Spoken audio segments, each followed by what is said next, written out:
তারপরে আল্লাহ রাব্বুল আলামিন সম্পর্কে আমাদের আকীদা হচ্ছে আল্লাহ রাব্বুল আলামিন চিরস্থায়ী এবং চিরঞ্জীব। আল্লাহ পাক চিরস্থায়ী, যখন কিছু ছিলেন না তখন আল্লাহ পাক ছিলেন, যখন কিছু ছিল না আল্লাহ পাক ছিলেন, যখন কিছু থাকবে না আল্লাহ পাক থাকবেন। কুল্লু মানে আলাইহা ফান, সব কিছু ধ্বংস হয়ে যাবে, কি থাকবে শুধু বাকি? ওয়ায়াবকা ওয়াজহু রাব্বিহি যুল জালালি ওয়াল ইকরাম, আল্লাহ পাকের চেহারা মানে আল্লাহ পাকের সত্তা শুধু বাকি থাকবে, বাকি সব কিছুই ধ্বংস হয়ে যাবে। আল্লাহ পাক স্রষ্টা এবং রিজিক দাতা, এটা আমরা আগে থেকে জানি, জীবনদাতা, মৃত্যুদাতা।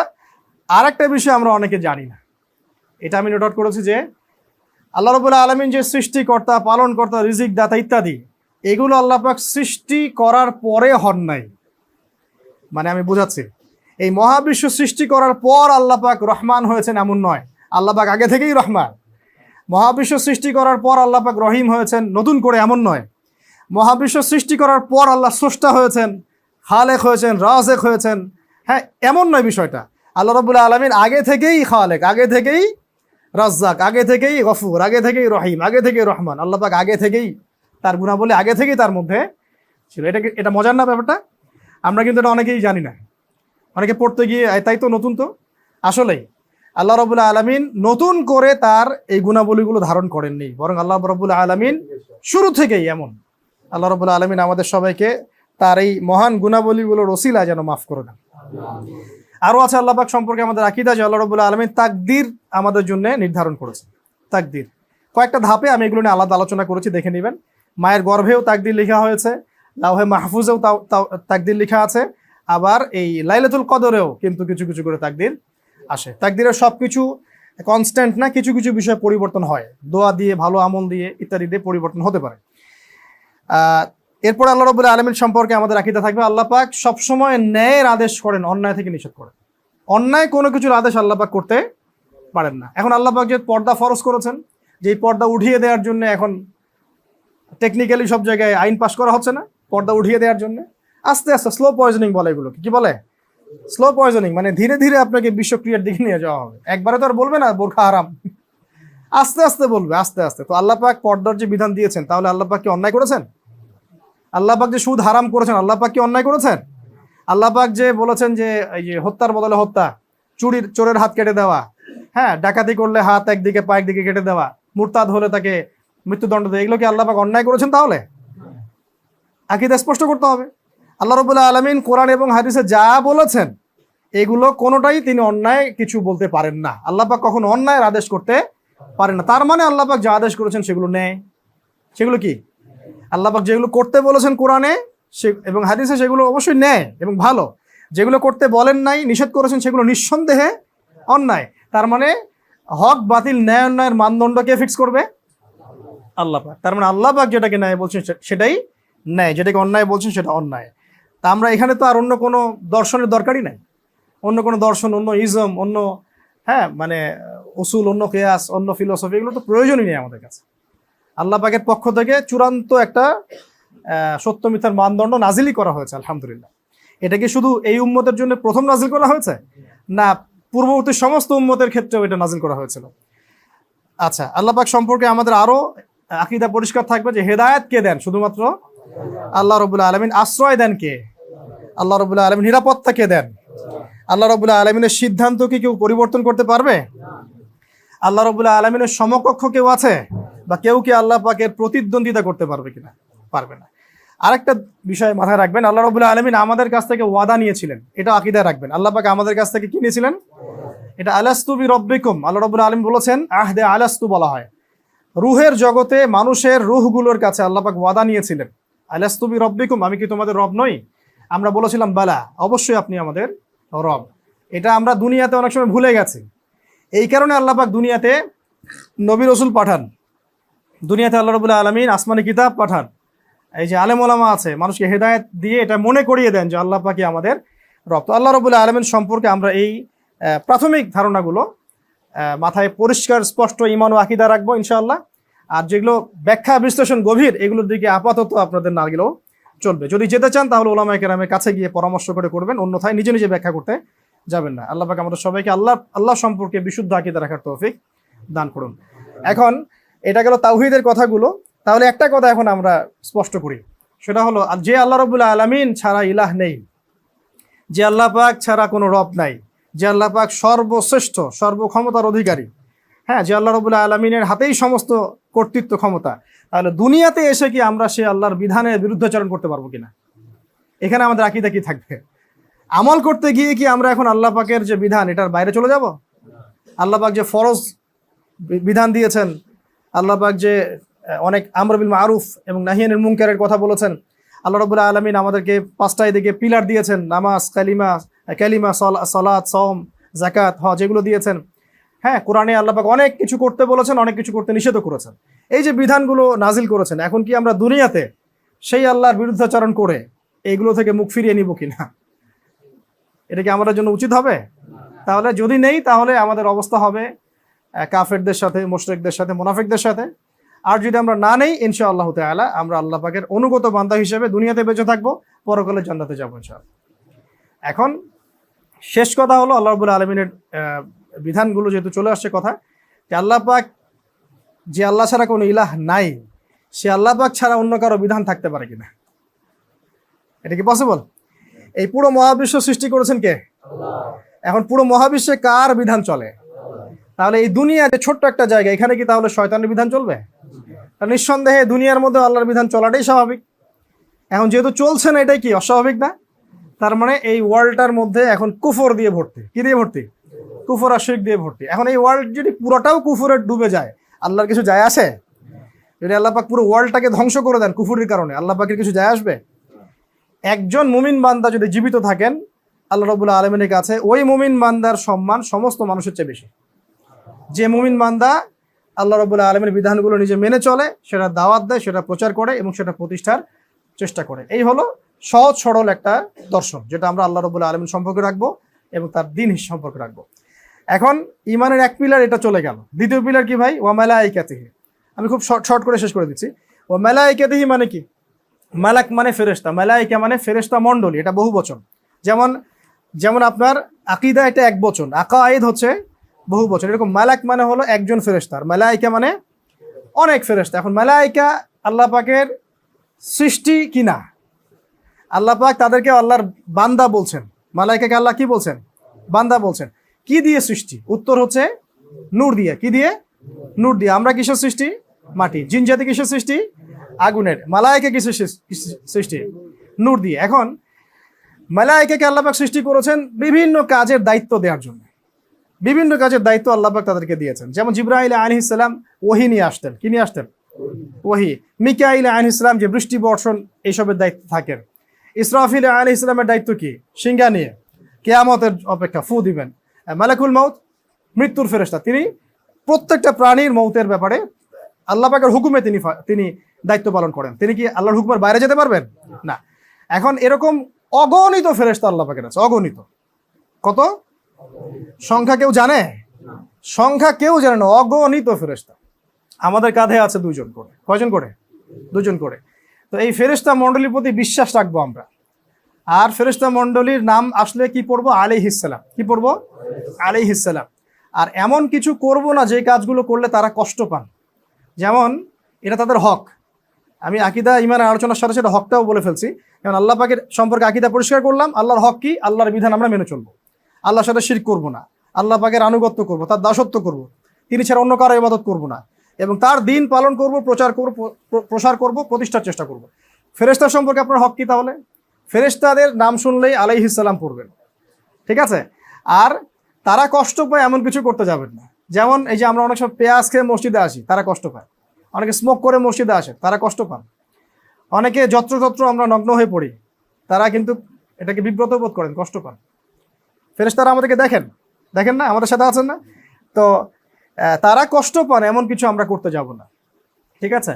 পরে ফেরেশতা সম্পর্কে আমাদের একটা আকীদা থাকবে যে আল্লাহ রাব্বুল আলামিন অগণিত ফেরেশতা সৃষ্টি করেছেন, বিভিন্ন কাজের দায়িত্ব দিয়েছেন। এখন এখানে এমন শক্তিশালী ফেরেশতাও আছে যার এক ফুৎকারে পুরো মহাবিশ্ব কি হবে? ধ্বংস হতে পারে। এখন ফেরেশতারা আমাদের জন্য যেন দোয়া করেন, সেরকম করে আমরা চলার চেষ্টা করব। কেমন? আমরা যদি ইলম অর্জন করি, ফেরেশতারা আমাদের জন্য দোয়া করবে। আমি হাদিসগুলো বলার সময় পাচ্ছি না। আমরা যদি ইলম অর্জন করি, ইলমের পথে চলি, ফেরেশতারা আমাদের জন্য দোয়া করেন। আমরা যদি দরুদ শরীফ পড়ি, ফেরেশতারা দোয়া করে। আমরা যদি আপনার অন্য মুসলিম ভাইয়ের জন্য দোয়া করি, তখন ফেরেশতারা আমাদের জন্য দোয়া করে। মানে যে কাজগুলো করলে তারা আমাদের জন্য দোয়া করে, এগুলো করতে হবে। যেমন সেজদায় থাকলে, মসজিদে এসে বসে থাকলে ফেরেশতারা ইস্তেগফার করেন।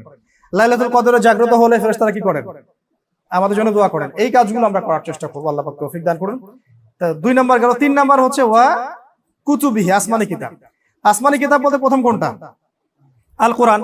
আল কোরআনুল কারীমের উপর ঈমান রাখার অর্থ হচ্ছে এর মোটামুটি 6টা হক আদায় করা। কয়টা ভাই? প্রথমে বিশ্বাস রাখা যে কোরআন হচ্ছে আল্লাহর কালাম। কোরআন কি? আল্লাহর কালাম। কোরআন আল্লাহর সৃষ্টি নয়। কোরআন কিন্তু আল্লাহর সৃষ্টি নয়, কোরআন আল্লাহর কালাম। এরপরে যে কোরআনকে আল্লাহর কালাম বলে বিশ্বাস করে না, সে কুফর, সে কাফির হবে, সে কুফরি করবে। যে কোরআনকে আল্লাহর কালাম বলে বিশ্বাস করে না, সে কি হবে? কাফির হবে। এই কোরআন সম্পর্কে আমাদের কি আকীদা হবে? আমরা কোরআন পড়া শিখবো ইনশাআল্লাহ, এটা আমাদের হক। কোরআনের প্রতি আমাদের হক, কোরআন পড়া শিখবো ইনশাআল্লাহ। 2 নাম্বার, কোরআনের অর্থটা বোঝার চেষ্টা করবো ইনশাআল্লাহ। আমরা কোরআনকে পারলে মুখস্থ করার চেষ্টা করবো ইনশাআল্লাহ। আমরা আল কোরআনের কিছু অ্যাটলিস্ট কিছু সূরা, ভাষা ভিত্তিক কিছু সূরা, কিছু আয়াত মুখস্থ রাখার চেষ্টা করবো ইনশাআল্লাহ। এরপরে কোরআনের যে আদেশ সেগুলো মানার চেষ্টা করব, কোরআনের নিষেধ সেগুলো কি করব? বর্জনের চেষ্টা করব। আর কোরআনের দাওয়াত মানুষের কাছে প্রচার করব। এগুলো কোরআন কেন্দ্রিক আমাদের কাজ। তাহলে কোরআনের প্রতি ঈমান খালি মুখে বললেই হবে না, কিছু কাজে প্রমাণ করতে হবে। আচ্ছা, অ্যাটলিস্ট বিশ্বাস করি আমরা কোরআন আল্লাহর কালাম। যে বিশ্বাস করে না তাকে আমরা এটা কুফরি মনে করি।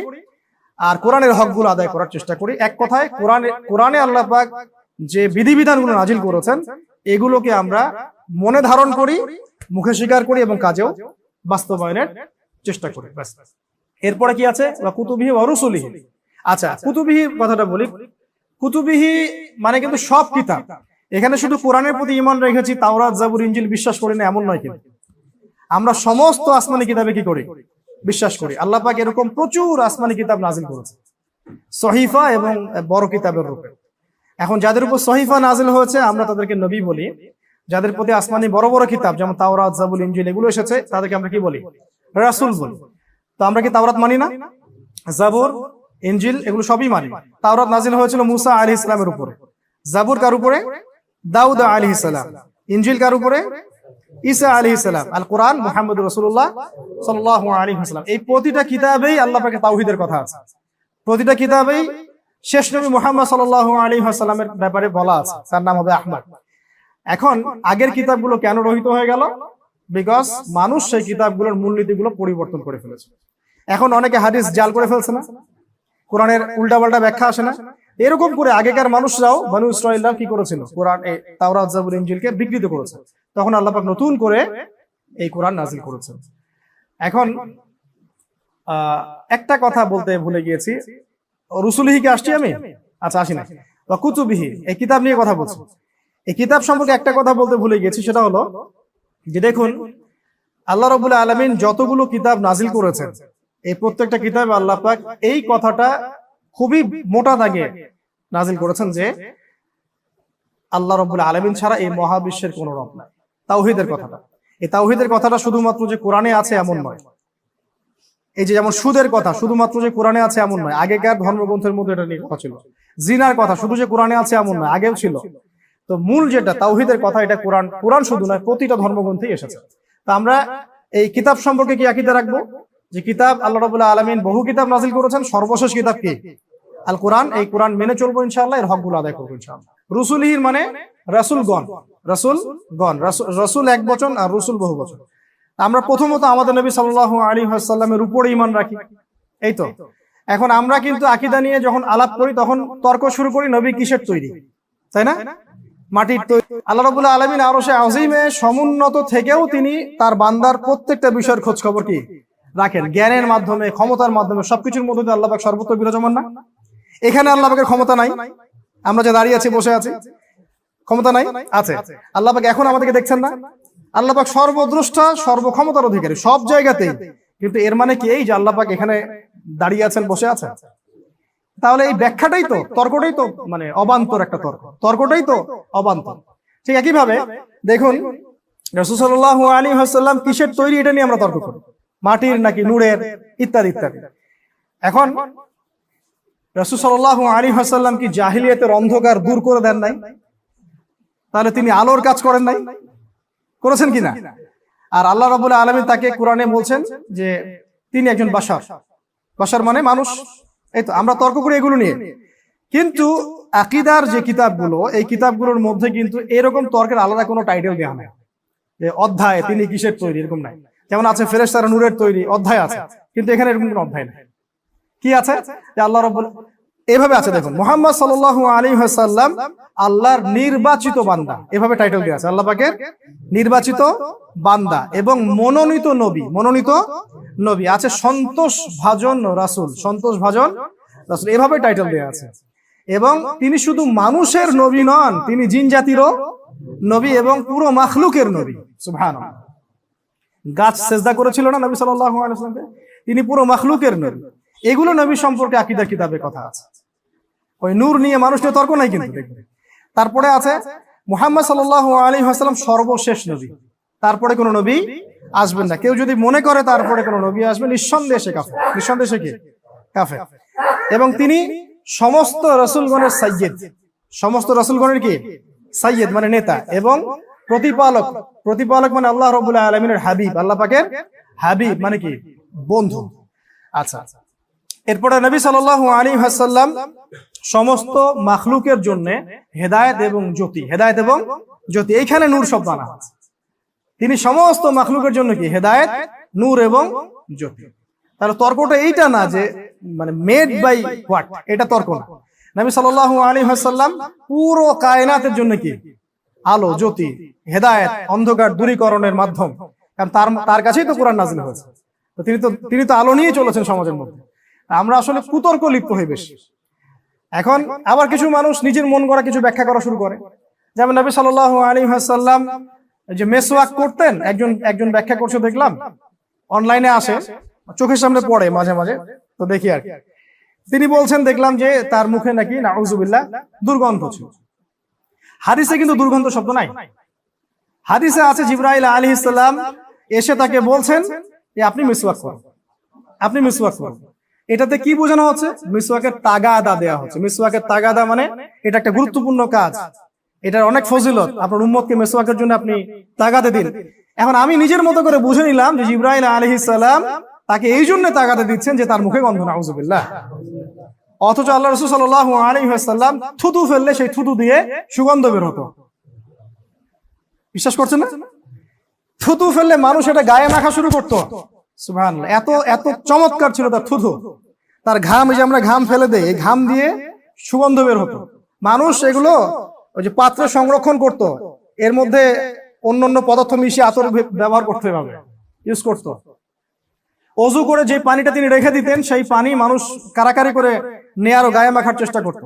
ছোট্ট সাহাবী ছিলেন সম্ভবত আনাস রাদিয়াল্লাহু আনহু সম্ভবত, তো উনার মুখে একদিন রাসূল সাল্লাল্লাহু আলাইহি ওয়াসাল্লাম কুলি করে দিয়েছিলেন। এটা হাদিস আছে, মানে অজু করতে করতে তার সামনে পড়েছে, বাচ্চাদের সামনে আমরা মজা করি না অনেক সময়, তো তিনি কুলি করে দিয়েছেন তার মুখের মধ্যে। এই যে মানে আল বিদায়া ওয়ান নিহায়া এই কিতাবগুলোর মধ্যে এসেছে যে ওই সাহাবীর বয়স যখন অনেক বেশি হয়ে গেছে, 80-90 এরকম, তখনও তার চেহারাটা একদম নূরে চকচক করছিল। তা আমরা হাদিসের এইভাবে ব্যাখ্যা করা যাবে না। এখানে কি ওইখানে ব্যাখ্যা এভাবে করা আছে যে তার মুখে দুর্গন্ধ ছিল বিধায় তিনি এটাকে মেসওয়াক করতে বলেছিলেন? এই মন গড়া ইন্টারপ্রিটেশন করতে গিয়ে সমাজের মধ্যে বিভক্তি সৃষ্টি হচ্ছে। তো খেয়াল রাখ, যেটা যে হালাতে আছে ওই হালাতে ছেড়ে দেন আপনি। সুবহানাল্লাহ। আমরা একটা মূলনীতি এটাও শিখে রাখেন, এটা আকীদা জেনে রাখেন যে কোরআন এবং হাদিসের এমন কোন বুঝ আমরা নিব না, বা এমন কোন ব্যাখ্যাও করব না যেটা সাহাবীরা করেন নাই, তাবেঈনরা করেন নাই। নিজের মতো করে আমরা কোনো ব্যাখ্যা করব না। আমরা ইস্তিহাদ করতে পারি। যেমন বিকাশ রকেট হাবিজাবি সাহাবীর যুগে ছিল, তাহলে ওইখানে কি আপনি সমাধান পাবেন? এখনকার মুস্তাহিদ ইমামগণ বা আলেমগণ এটা সমাধান দিবেন, এই তো বিষয়। কিন্তু তাদের মূলনীতি মেনেই সমাধান দিবেন। তো এই বুঝের বাইরে নতুন করে কোরআন হাদিসের বুঝ বুঝতে গেলেই সমস্যা আছে। যেমন এই যে জুমার কয়জান হতো উসমান রাদিয়াল্লাহু আনহুর সময়, বলেন দুটো হতো। তো একজনকে দেখলাম বলছে যে উসমান রাদিয়াল্লাহু আনহু কি বেদাত করেছেন তাহলে আপনার মতে? তিনি বলছেন হ্যাঁ বেদাত করেছেন। আর সাহাবীর চেয়ে কি আমি সুন্নত বেদাত বেশি বুঝি? এরকম ব্যাখ্যা দেওয়া যাবে। ওই যে আপনাদের দাড়ির একটা মাসালা আছে না, যে এক মুষ্টি আব্দুল্লাহ বিন ওমর রাদিয়াল্লাহু আনহু দাড়ি হজের মৌসুমে কি করেছেন? তিনি এক মুষ্টি রেখে বাকিটা সাইজ করেছেন, কর্তন করেছেন। তো একজনকে দেখলাম প্রশ্ন করা হচ্ছে যে তাহলে কি আব্দুল্লাহ বিন উমর তিনিও নাজায়েজ কাজ করেছেন? উমর রাদিয়াল্লাহু আনহুর ছেলে, যিনি বরেণ্য সাহাবী, তো বলছে হ্যাঁ তার ইস্তেহারটা ঠিক হয়নি, ভুল।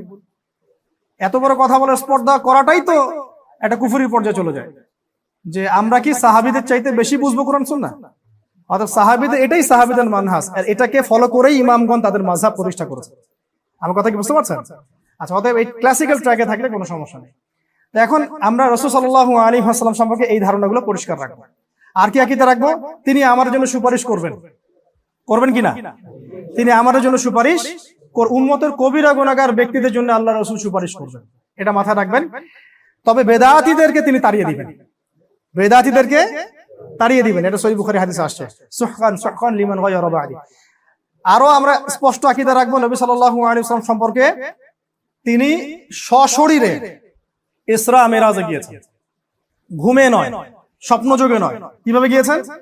সশরীরে তিনি ইসরা মিরাজে গিয়েছেন, এবং আল্লাহ পাক তাকে হাউজে কাউসার দান করেছেন। কি দান করেছেন? ওই হাউস থেকে ইনশাআল্লাহ তিনি আমাদেরকে পানি পান করাবেন।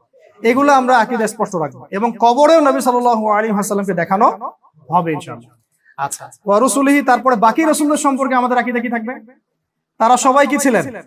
আল্লাহ পাকের মনোনীত বান্দা ছিলেন, রাসূল ছিলেন। তারা সবাই তাওহীদ নিয়ে এসেছেন। তারা কেউ কিন্তু মানে কোনো খারাপ কোনো মতবাদ নিয়ে পৃথিবীতে আসেন না। সমস্ত নবী রাসূলের মিশন একই ছিল, আর সমস্ত নবী রাসূলই মাসুম। সমস্ত নবী রাসূল কি মাসুম, তারা গুনাহ থেকে মুক্ত ছিলেন। আল্লাহ রাব্বুল আলামিন আমাদেরকে সমস্ত নবীদের সম্পর্কে এই আকীদা রাখার তৌফিক দান করুন। ঠিক আছে, তারপরে আছে ওয়াল ইয়াউমিল আখির, তাই তো? 5 নাম্বার কি? ঈমানের 5 নাম্বার কি বলেন? শেষ হয়ে গেছে। ওয়াল ইয়াউমিল আখির, ইয়াউমিল আখির মানে পরকালের দিন। এন্ড পরকালের দিন বলতে শুধু ওই দিনই না, বরং মৃত্যু থেকে শুরু করে সমস্ত ধাপকে বোঝানো হয়। তাহলে আমরা আকীদা রাখবো, ঈমান রাখবো যে আমাদের মৃত্যু হবে, মৃত্যুর সময় ভালো ফেরেশতা আসবেন অথবা খারাপ ফেরেশতা আসবেন। মানে ভালো ফেরেশতা বলতে জান্নাতি অথবা জাহান্নামী। জান্নাতি ফেরেশতারা আসলে বুঝে নিবে সে জান্নাতে যাচ্ছে ইনশাআল্লাহ। আর যদি জাহান্নামের ফেরেশতা রূহ নিতে আসে, বুঝে নিবে যে সে কোথায়, আল্লাহ মাফ করুক, এটা সম্ভাবনাই বেশি। এরপরে আমরা বিশ্বাস করি যে এরপরে মানুষের মৌত হবে, প্রত্যেকটা নফস কি করবে? মৃত্যুর স্বাদ গ্রহণ করবে। এরপরে কবর জগতে আমরা বিশ্বাস করবো, এটা আমাদের আকীদা থাকবে। কবর জগৎ সত্য, এখানে সওয়াল জবাব সত্য, কবরের চাপ সত্য, এখানে মুনকার নাকির সওয়াল জবাব সত্য। কি কি প্রশ্ন হবে? রব সম্পর্কে, দিন সম্পর্কে, নবী সম্পর্কে। 3টা পেরে গেলে আরেকটা প্রশ্ন করা হবে, কিভাবে জানলে এগুলো? তখন সে ব্যক্তি বলবে আমি আল্লাহর কিতাব পড়ে জেনেছি। মাশাআল্লাহ, তাহলে পড়াশোনার গুরুত্ব কত? আল্লাহ পাকের কিতাব পড়ে আমি জেনেছি। এরপরে কবর হবে হয় জান্নাতের বাগিচা অথবা জাহান্নামের গর্ত, আল্লাহ মাফ করুক আমাদেরকে। এরপরে এখানে সে শায়িত থাকবে বারজাখের জগতে, আল্লাহ পাক যতদিন চান। যখন সিংহায় ফুৎকার দেওয়া হবে, তখন মানুষকে আল্লাহ রাব্বুল আলামিন আবার জীবিত করবেন, উঠাবেন। মিজান হবে, মিজান মানে কি? দাঁড়িপাল্লা। মিজান হবে, পুলসিরাত হবে, কিয়ামতের মাঠে দাঁড়িয়ে থাকতে হবে। এরপর জাহান্নামকে নিকটবর্তী করা হবে, জাহান্নামকে পুলসিরাতের নিচে আনা হবে, আর জান্নাতকে নিকটবর্তী করা হবে। পুলসিরাত পার হয়ে মানুষ জান্নাতে যাবে। ওই সময় শাফাআত, সুপারিশ ইত্যাদি অন্যান্য ঘটনাগুলো ঘটবে। এগুলোর প্রতি আমাদের পূর্ণ একটা বিশ্বাস থাকতে হবে। অনেক মুসলিম এখন এগুলো বিশ্বাস করে না, কবরের জগৎকে বিশ্বাস করেন না, কবরের আযাবকে বিশ্বাস করেন, বলে যে কোরআনে তো এগুলো দলিল নেই।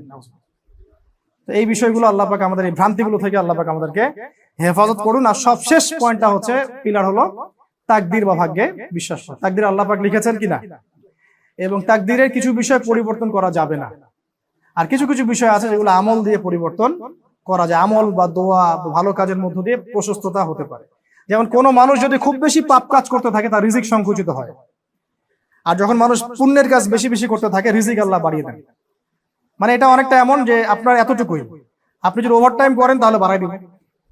ঠিক আছে? তো এই তাকদীরের উপর বিশ্বাস না রাখলে আমরা কেউ মুমিন থাকবো না। মনে রাখবেন, তাকদীরে বিশ্বাস এই বিষয়টাকে কেন্দ্র করে 2টা দল হয়ে গেছে, একটা হলো কাদারিয়া, একটা হলো জাবারিয়া।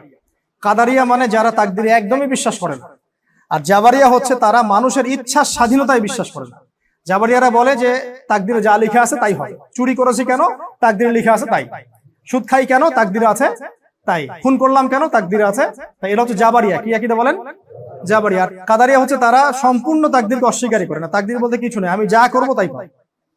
আমি নামাজ পড়েছি কেন, নিজে নামাজ পড়েছি তাই। আমি আজকে এত টাকার মালিক কিভাবে, আমার নিজের পরিশ্রমে।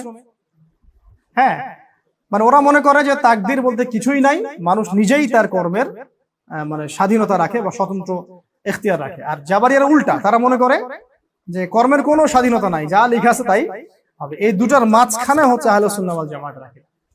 তাকদির আল্লাহ পাক লিখেছেন এবং কিছু মুআল্লাক রেখেছেন, এগুলো কিছুটা পরিবর্তনশীল, আর মানুষকে একই সাথে আল্লাহ পাক কর্মের এবং ইচ্ছার স্বাধীনতাও দিয়েছেন। এখন বেশি বেশি করে আমল করা আমাদের দায়িত্ব, এগুলো নিয়ে বেশি ফিকির চিন্তা করা আমাদের কাজ না। সাহাবীদেরকে নবীজি বলেছেন যে যাকে যে কারণে সৃষ্টি করা হয়েছে তার কর্মকাণ্ড পৃথিবীতে তেমনই হবে। তো তাকদীরের বিষয়টা আমরা মাথায় রাখবো, খেয়াল রাখবো, এই আকীদাগুলো পরিষ্কার রাখবো ইনশাআল্লাহ। এখন এই 6টা পিলার আজকে আপনাদের সাথে সংক্ষিপ্ত আকারে আলোচনা করলাম। এই 6টা পিলারের মধ্যেই আকীদার সমস্ত বিষয়গুলো পড়ে যায়। আর সবশেষ কথা হলো, এই 6টা পিলারকে আমাদের 3টা কাজের মধ্য দিয়ে বাস্তবায়ন করতে হবে। কয়টা ভাই? এক নাম্বার হচ্ছে আত-তাসদীক বিল জিনান, অন্তরে বিশ্বাস। এই 6টা পিলারকে আমরা প্রথমে অন্তরে বিশ্বাস করি। কয়টা পিলার বলেন তো? 1 নাম্বার কি? আল্লাহ বিশ্বাস, আল্লাহ সম্পর্কে ডিটেইলস কথা বলেছি। 2 নাম্বার বলেন ফেরেশতা মণ্ডলীতে। 3 নাম্বার কোথায়? আসমানি কিতাব সমূহ। 4 নাম্বার নবী রাসূল সমূহ। 5 নাম্বার পরকাল, মানে পরকালের পুরো লাইফ। আর 6 নাম্বার তাকদীর, ভাগ্যের। এই 6টা পিলারের উপরে আমরা প্রথমে তাসদীক বিল জিনান, মানে অন্তর থেকে বিশ্বাস করতে হবে। 2 নাম্বার হচ্ছে ওয়াল ইকরার, আল ইকরার বিল লিসান, মানে জিহ্বা দিয়ে স্বীকৃতি প্রদান করা। যেমন আমরা বলি না আমানতু বিল্লাহি ওয়া মালাইকাতিহি ওয়া কুতুবিহি ওয়া রুসুলিহি ওয়াল ইয়াউমিল আখির ওয়াল কদরি খায়রিহি ওয়া শাররিহি, আমরা বলি ঈমানে মুফাসসাল বলি না, এইটাই সেটা, এটাই আকীদার বিষয়। আর একটা হলো 3 নাম্বার ওয়াল আমালু বিল আরকান, মানে কাজেও এটাকে বাস্তবায়ন করতে হবে। খালি আল্লাহ বিশ্বাস করি, আল্লাহর হুকুম মানি না, চলবে? খালি ফেরেশতা বিশ্বাস করি কিন্তু প্রকাশ্য অপ্রকাশ্য সব জায়গায় গুনাহ করি, ভয় নাই যে লিখতেছে, হবে? তারপর আমরা যদি বলি নবীকে আমরা বিশ্বাস করি কিন্তু নবীর সুন্নতের উপর আমল নাই, হবে? পরকালে বিশ্বাস করি কিন্তু পরকালের প্রিপারেশন নাই, হবে? তাকদীরে বিশ্বাস করি কিন্তু তাকদীরের ভালো করার জন্য আল্লাহর কাছে মেহনত করি না, দোয়া করি না, হবে? তো এই জিনিসগুলো, কোরআনে বিশ্বাস করি, কোরআন তেলাওয়াত করি না। তো এখানে খুব ইম্পর্টেন্ট একটা জিনিস হলো ওয়াল আমালু বিল আরকান, মানে কাজে এটাকে কি করা? বাস্তবায়ন করা। এখন এখান থেকে জাস্ট একটা কথা বলে শেষ করছি। এখন এই জিনিসটাকে কেন্দ্র করে আবার 3টা দল হয়ে গেছে। কয়টা বলেন তো? মূলত 1 নাম্বার হলো আমরা বলি মুরজিয়া। কি বলি ভাই? ওরা বলে, একটু শোনেন ভালো করে বোঝেন, ওরা বলে যে মুখে স্বীকৃতি দিলে আর মনে বিশ্বাস করলেই যথেষ্ট, কাজের কোনো প্রয়োজন নাই। এই আকীদার নাম কি বলেন? মুরজিয়া। মুরজিয়া মানে হলো শৈথিল্যতাবাদী। কি বাদী? বাংলাদেশের বেশিরভাগ মানুষ এখন কোন আকীদার বলেন দেখি, বুঝতে পারছেন? এই সেকুলাররা কোন আকীদার বলেন তো? এরা মনে করে লা ইলাহা ইল্লাল্লাহ পড়েছি তো, মুহাম্মদুর রাসূলুল্লাহ সাক্ষ্য দিয়েছি তো। তারা মনে করে যে ঈমানের স্বীকৃতি দিয়েছি, মনে বিশ্বাস করি, বাস আমি জান্নাতে যাব, আমলের আমার কোনো প্রয়োজন নাই। নামাজও না পড়েও সভাপতি হয়ে বসে থাকবে, তাই না? সুদ খাবে তাও বলবে যে আমি এখানে আছি। ওরা আমলকে ঈমানের অংশ মনে করে না। ওরা মনে করে না যে ঈমান বাড়ে এবং কমে। ওরা ঈমান বাড়ে কমের এই মতবাদে বিশ্বাসী না, অথচ ঈমান বাড়ে এবং কমে। আহলে সুন্নাহ ওয়াল জামার আকীদা হলো ঈমান বাড়ে এবং কমে। আল ঈমান ইয়াজিদু ফিত তাআ, আনুগত্যে ঈমান বৃদ্ধি পায়, ওয়াল ইয়ানকুসু ফিল মাসিয়া, অবাধ্যতা ঈমান কমে যায়। এটা আহলে সুন্নাহ ওয়াল জামার আকীদা। ওরা বিশ্বাস করে ঈমান বাড়েও না কমেও না। ওরা মনে করে লা ইলাহা ইল্লাল্লাহ বলেছে মানে আমার ঈমান আর আবু বকর সিদ্দিকের ঈমান সমান। নাউযুবিল্লাহ, এটা হবে? তারা মনে করে যে মনে বিশ্বাস করলে, মুখে স্বীকৃতি দিলেই যথেষ্ট, কাজের কোনো প্রয়োজন নাই। এটাকে আকীদার নাম কি বললাম বলেন? মুরজিয়া। ইরজিয়া শব্দ থেকে মুরজিয়া, এটা হলো শৈথিল্যতাবাদী। তাহলে এখন বলেন আমাদের সমাজের বেশিরভাগ মানুষ কোন আকীদা? এরা আমলের গুরুত্ব দেয়? বেশিরভাগই দেয় না। আরেকটা আকীদা হচ্ছে সম্পূর্ণ বিপরীত। এই যে অনলাইনে একটা শব্দ শোনেন, এটা এই পয়েন্টটা দিয়ে কথা বলে শেষ করছি। অনলাইনে একটা শব্দ খুব শোনেন ইদানিং, স্পেশালি কিছু মাতখালীদের কাছে আছে, মানে সালাফি আর মাতখালী এক না। কিন্তু আমি একটা কথা বারবার বলি যে প্রকৃত সালাফি এবং কথিত সালাফি এক না, প্রকৃত আহলুল হাদিস কথিত আহলুল হাদিস এক না, হ্যাঁ, আবার প্রকৃত মাযহাবী এবং কথিত মাযহাবী কিন্তু এক না, ঠিক আছে? তো এখানে অনেক আইডেন্টিফিকেশনের ব্যাপার আছে। একটা শব্দ খুব শুনেন যে খারেজি, খারেজি শুনেছেন শব্দটা? আচ্ছা, তাদের আকীদাটা কি? মুরজিয়ারা যেমন মনে করে যে মুখে স্বীকৃতি দিলে আর মনে বিশ্বাস করলেই যথেষ্ট, আমলের কোনো প্রয়োজন নাই, খারেজিরা উল্টা আকীদা পোষণ করে। খারেজিরা কি আকীদা পোষণ করে? যে কেউ যদি আমল করতে গিয়ে কবিরা গুনাহ করে ফেলে তাহলে সে কাফের হয়ে যাবে। কি মনে করে খারেজিরা? কবিরা গুনাহ করলে কি হবে? কাফের। খারিজিরা মনে করে মনে বিশ্বাসও থাকতে হবেই, মুখে স্বীকৃতি থাকতে হবেই, এবং কাজেও 100%ই বাস্তবায়ন করতে হবে। যদি কেউ কোন একটা কবিরা গুনাহ করে ফেলে, মনে করেন সুদ খাইছে বা ঘুষ খাইছে বা জেনা করছে, মদ খাইছে, এরা মনে করে সে কাফের হয়ে গেছে। এটা কি সঠিক আকীদা না ভুল? এটা হলো খারিজি আকীদা। এই আকীদাটার নাম কি? খারিজ। তাহলে খারিজি আকীদার যে যদি কোনো শব্দ শোনেন কান পাকায় ফেলে, তাহলে বলবেন খারিজি আকীদার ডেফিনেশন বলেন আগে। আপনি যে বলেন অমুক খারিজি, তমুক খারিজি, এই খারিজি, সে খারিজি, সে কি কবিরা গুনাহগার ব্যক্তিকে কাফের মনে করে? যদি উত্তর দেয় যে হ্যাঁ, তাহলে আপনি যাচাই করে দেখবেন। আমরা কি কোনোদিন বলেছি কবিরা গুনাহ করলে কোনো মানুষ কাফের হয়ে যাবে? আমরা কি বলেছি যে আমাদের প্রশাসন, রাষ্ট্র, হাবি জাবি সবকিছু কবিরা গুনাহগার হয়ে গেছে, এদের সবাইকে মেরে ফেলো? কোনোদিন আমার কোনো লেকচারে এরকম কথা শুনেছেন? তাহলে 80 লাঠির শাস্তি কিসের? অপবাদের। কিসের শাস্তি বলেন তো? 80 লাঠির শাস্তি। এটা দুনিয়াতে না হলে পরকালে হবে ইনশাআল্লাহ। দুনিয়াতে না হলে কি হবে? পরকালে হবে। এখন দেখেন, আমরা মন গড়া কিছু উসুল বানিয়ে নিয়েছি। সত্যিকার অর্থে খারিজি কারা? আবার বলেন আমার সাথে। যারা কবিরা গুনাহগার ব্যক্তিকে কাফের মনে করে। তাহলে শেষ করে দিই জায়গাটাতে, আহলুস সুন্নাহ ওয়াল জামাআর আকীদা তাহলে কি হবে?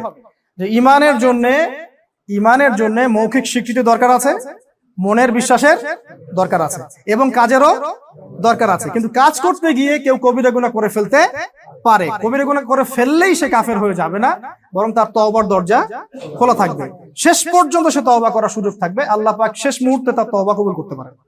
তাকে হত্যা করা জায়েজ নাই, তাকে হত্যা করা জায়েজ নাই। এরকম কবিরা গুনাহগার যত আমাদের চারপাশে আছে, হোক সেটা সরকার বা প্রশাসন বা সাধারণ মানুষ, যে হোক না কেন, তাদেরকে হত্যা করা জায়েজ নাই। মুসলিমের রক্ত ঝরানো জায়েজ। এটা হলো স্পষ্ট আকীদা আহলুস সুন্নাহ ওয়াল জামাআহ।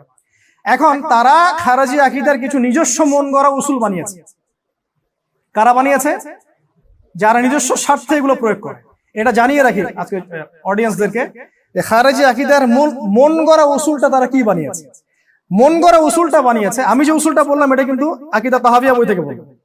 তারা মন গড়া উসুলটা বানিয়েছে এই, যে আপনি যদি কোনো জালেম, কোনো ফাসিক, কোনো মুনাফিক, কোনো কাফের, কোনো মুশরিক, কোনো মুরতাদ, এরকম মানে পলিটিক্যাল সিস্টেমের সমালোচনা করেন, বা আপনি তাদের খারাপ কাজগুলোর বিরুদ্ধে আপনি কথা বলেন বা সতর্ক করেন, বা আপনি এটাকে স্পষ্ট করতে চান, তখন তারা আপনাকে খারিজি মনে করে। অথচ পলিটিক্যাল অ্যানালাইসিসের সাথে খারিজি আকীদার কোনো সম্পর্ক নেই। খারিজি আকীদার সম্পর্ক কার সাথে? কবিরা গুনাহগার ব্যক্তিকে কি মনে করে? কাফের মনে করে। আমি আপনাকে একটা এক্সাম্পল দিচ্ছি। একদিকে মুয়াবিয়া রাদিয়াল্লাহু আনহু, একদিকে আলী রাদিয়াল্লাহু আনহু। এখানে একটা যুদ্ধ হয়েছে একসময়, মনে আছে? যুদ্ধের নাম কি? কিসের যুদ্ধ? সিফফিনের। কিসের বলেন তো? এই যুদ্ধের শাসক কে? কে শাসক ছিলেন? খেলাফতের দায়িত্ব কার হাতে? চতুর্থ খলিফা কে? আলী রাদিয়াল্লাহু আনহু নয় কি? তো আলী রাদিয়াল্লাহু আনহু এখানে খলিফা। তার বিরুদ্ধে কোন একটা কারণে হোক, কারা অস্ত্র ধরে ফেলেছেন? মুয়াবিয়া রাদিয়াল্লাহু আনহু, এবং তার সাথে তো অনেক মানুষ আছে, তাই না? এখন যদি পলিটিক্যাল অ্যানালাইসিস বা পলিটিক্যাল অ্যাফেয়ার্স এর মধ্যে খারিজি আকীদা ঢুকিয়ে দেয়, তাহলে মুয়াবিয়া রাদিয়াল্লাহু আনহু যে এখানে শাসকের বিরুদ্ধে দাঁড়িয়ে আছেন, তাও কথা দিয়ে না, অস্ত্র দিয়ে। আমি আপনাদেরকে কিন্তু পলিটিক্যালি কোনো কিছু করতে বলছি না, এবং এটা করা এখন জায়েজ নয়, এখন শোভনীয় নয়। এটা একেবারেই ভ্রান্ত একটা পথ হবে। কিন্তু আমি বুঝাতে যাচ্ছি, প্রমাণ করতে যাচ্ছি যে খারিজি আকীদার সাথে পলিটিক্যাল এই যে মানে অ্যানালাইসিস বা পলিটিক্যাল সমালোচনার কোনো সম্পর্ক নেই। যদি তাই হয়, তাহলে তো মুয়াবিয়া রাদিয়াল্লাহু আনহুকেও তারা বাঁকা চোখে দেখবে। নাউযুবিল্লাহ। অথচ সব সাহাবী সম্পর্কে আমরা কি আকীদা রাখি? তারা ইনশাআল্লাহ আল্লাহ রাব্বুল আলামিনের জান্নাতে যাবেন, তারা সবাই আল্লাহ রাব্বুল আলামিনের মাগফিরাত প্রাপ্ত হবেন ইনশাআল্লাহ। আমরা কোন সাহাবীর মধ্যে কি করি? পার্থক্য করি, বা কাউকে সুপিরিয়র কাউকে এমন করি? আমরা আমিরুল মুমিনিন আবু বকর রাদিয়াল্লাহু আনহু, ওমর রাদিয়াল্লাহু, তাদের ব্যাপারটা, চার খলিফারটা ডিফারেন্টলি ডিল করি। এখন এখানে কিন্তু এটা আপনি দলিল পাচ্ছেন, এটা পলিটিক্যাল অ্যাফেয়ার্স এর সাথে সম্পৃক্ত নয়। আবার দেখেন যে তার যুগের পরে ইয়াজিদের শাসন এসেছিল, মনে আছে? ইয়াজিদের শাসন, নাম শোনেন না ইয়াজিদের? মুয়াবিয়া রাদিয়াল্লাহু আনহু 20 বছর খলিফা ছিলেন, তারপরে তিনি দায়িত্ব দিয়েছেন তার ছেলেকে। তার ছেলের নাম ইয়াজিদ। এখন ইয়াজিদের শাসন আমলে ইমাম হুসাইন রাদিয়াল্লাহু আনহুকে হত্যা করা হয়েছে না? তিনি কুফায় যাচ্ছিলেন, কার সেনাবাহিনী তাকে ঘিরে ধরলো? ইয়াজিদের। ইমাম হুসাইন কি যুদ্ধ যাচ্ছিলেন? তিনি কি শাসকের বিরুদ্ধে অবস্থান নিয়েছিলেন? না, কিন্তু জোরপূর্বক তাকে জুলুম করা হলো। তিনি শেষে বললেন যে আমাকে 3টা অপশন দাও, 3টার একটা রাজি হও। আমি হয় সীমান্তের দিকে চলে যাব, আমি ওখানে কুফফারদের সাথে জিহাদ করতে করতে শহীদ হয়ে যাব, অথবা আমাকে মদিনায় ফেরত পাঠানোর ব্যবস্থা করো, অথবা আমি যেখানে যাচ্ছি ওখানে আমাকে যেতে দাও, বা ইয়াজিদের সাথে আমাকে কথা বলতে দাও, আমি কথা বলবো তার সাথে। কিন্তু যারা এখানে ছিল তারা কিন্তু এটা মানে নাই, বরং তাকে সব পরিবারে হত্যা করেছে। যখন তাকে হত্যা করা হচ্ছিল তখন কি তিনি চুপচাপ বসেছিলেন, না তিনি প্রতিহত করেছেন? বলেন দেখি এবার, প্রতিহত করেছেন কিনা? তাহলে এখন যে তিনি শাসকের বাহিনীর বিরুদ্ধে দাঁড়িয়ে আছেন, তাহলে ইমাম হোসেনকেও কি তারা খারাজি বলবে? নাউজুবিল্লাহ। আমার কথা কি বুঝতে পারছেন? শুভঙ্করের ফাঁকি কোন জায়গায়? তারপরে দেখেন, এই ঘটনার 1 বছর পর, কয় বছর? অনলি 1 বছর। যদি এই ঘটনা থেকে ইয়াজিদের শিক্ষা হতো তাহলে একটা কথা ছিল, এই ঘটনার জাস্ট 1 বছর পরেই সে কিন্তু মদিনা হামলা করেছে। কোথায়? এই যুদ্ধটাকে বলে হাররার যুদ্ধ। কিসের যুদ্ধ বলেন? এগুলা মুখস্থ রাখবেন, যখন এগুলা কথা শুনবেন ঠাস করে মারে দিবেন দলিল। এই যুদ্ধের নাম কি? হাররার যুদ্ধ। এগুলো দলিল দিলে আপনার সামনে কথা বলার সুযোগ নাই তো। এগুলো নিয়ে লাইভ ডিবেট করা যাবে সারা দেশের সামনে, কিন্তু আমরা নিজেদেরকে জাহির করব না। আমাদের ওস্তাদরা আমাদেরকে এটাই শেখান, আমরা নিজেকে কখনো জাহির করব না। হাররার যুদ্ধে ইয়াজিদ আক্রমণ করলো কোথায়? মদিনায়। মদিনাবাসী কি ওখানে বসেছিলেন আপনাদের মনে হয়? মদিনাবাসী তাদের যা কিছু ছিল তাই নিয়ে প্রতিহত করেছে। বহু মুসলিমকে সেখানে সে হত্যা করেছে। মদিনা 3 দিন হত্যাযজ্ঞ চালানো হয়েছে, মদিনাবাসী আজকেও ভুলতে পারে না। এবং সেখানকার মাল লুট করা হয়েছে, অনেক কিছু করা হয়েছে। এখন মদিনাবাসী যে হাররার যুদ্ধে ইয়াজিদের বাহিনীর বিরুদ্ধে দাঁড়িয়ে গেল, এরা সবাই খারাজি ছিল? বলেন দেখি, ছিল? তাহলে এটাকে যে এইখানে জুড়ে দিল, মন গড়া উসুল। এটা আসল উসুল কি ছিল? কবিরা গুনাহ করলে আপনি তাকে কবিরা গুনাহগার ব্যক্তিকে কাফের মনে করলে আপনি তাকে খারাজি বলতে পারবেন। এখন মদিনার লোকরা কিন্তু ইয়াজিদের বাহিনীকে কাফের মনে করে লড়ে নাই, লড়েছিল না, তারা জুলুমের বিরুদ্ধে দাঁড়িয়েছে। ইমাম হোসেনও কিন্তু ইয়াজিদের বাহিনীর এগেইনস্টে কাফের মনে করে প্রতিহত করেন নাই, জুলুমের বিরুদ্ধে দাঁড়িয়েছে। একইভাবে আরো সামনে আছে, এর পরের বছর, এই হাররার যুদ্ধের আবার পরের বছর ইয়াজিদের বাহিনী হামলা করেছে মক্কায়। কোথায়? কত কর্মকাণ্ড, এগুলো তো জানেন না আপনারা, মনে ইতিহাস পড়বেন। মক্কায় হামলা করেছে। এবার মক্কায় কোন সাহাবী ডিফেন্ড করেছেন জানেন? মক্কায় ছিলেন তখন আব্দুল্লাহ বিন জুবায়ের রাদিয়াল্লাহু আনহু। আব্দুল্লাহ বিন জুবায়েরের নাম শুনেছেন? জুবায়ের বিন আওয়ামের নাম শুনেছেন? জান্নাতের 10 জন সুসংবাদপ্রাপ্ত সাহাবীর একজন জুবায়ের বিন আওয়াম রাদিয়াল্লাহু আনহু, জান্নাতের 10 জন সুসংবাদপ্রাপ্ত সার্টিফিকেট প্রাপ্ত সাহাবীর একজন। তার ছেলে হলো আব্দুল্লাহ বিন জুবায়ের রাদিয়াল্লাহু আনহু। এবং তিনি তখন ইয়াজিদের শাসন কিন্তু মানেন না, তিনি তার মতো করে মক্কায় তিনি শাসন কার্য চালান এবং স্বতন্ত্রভাবে চলেন, কারণ অনেক সাহাবী তার শাসন কিন্তু মানে না, মানছে? আচ্ছা, এখন আব্দুল্লাহ বিন জুবায়ের রাদিয়াল্লাহু আনহু যখন হামলার শিকার হলেন, তিনি বসেছিলেন মনে করছেন? তিনি তার অনুসারীদেরকে নিয়ে সেখানে প্রতিহত করেছেন এবং এই যুদ্ধেই তার শাহাদাত হয়েছে। ওই যে হাজ্জাজ বিন ইউসুফের নাম শুনেছেন না? এখানে তার শাহাদাত হয়েছে। আব্দুল্লাহ বিন জুবায়ের রাদিয়াল্লাহু আনহুর মতো সাহাবীকেও একদম মানে হত্যা করে তার লাশটাকে ঝুলিয়ে রাখা হয়েছে।